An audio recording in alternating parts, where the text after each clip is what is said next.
नमस्कार, मी पोलीस निरीक्षक Suresh Kumar Gusar, Chalisgaon road police station Dhule.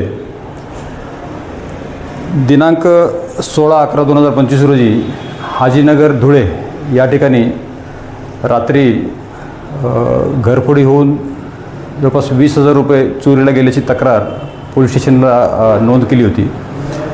त्या गुन्ह्याचा तपास करताना या गुन्ह्यातला जो आम्हाला संशयित एक मुख्य आरोपी आहे, त्याचं नाव रेहान उर्फ इनिया हा रेकॉर्डरचा आरोपी आहे। साधारण आम्ही तासाभरातच त्याला डिटेक्ट केलं होतं, परंतु तो लवकर आमच्या हातात आला नव्हता। या आरोपीला आम्ही परदेशी ताब्यात घेतलं, या गुन्ह्यात त्याला अटक केलं आणि त्याला पोलिसी खाक्यात दाखवल्यानंतर त्यांनी ह्या गुन्ह्याची कबुली दिलेली आहे आणि ह्या गुन्ह्यातील जी रक्कम चोरीला गेली होती 20,000 रुपये, ती पूर्णच्या पूर्ण आम्ही हस्तगत केलेली आहे। सदरचा आरोपी हा विविध जसं धुळे आणि जळगाव जिल्ह्यातला हा कुख्यात घरफोडी चोरी करणारा आहे।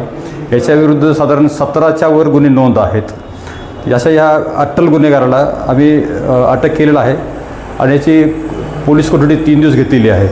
अजून यांनी कोणते गुन्हे जर चोरी केली असतील तर ती आम्ही अजून उघडकीस आणण्याचा प्रयत्न करत आहोत। सदरची कारवाई ही आमचे धुळे जिल्ह्याचे Shri SP Divare sir, additional SP Deore sir आणि आमचे DYSP उपासे सर यांच्या मार्गदर्शनाखाली आमच्या पूर्ण टीमने ही कामगिरी केलेली आहे। थँक्यू।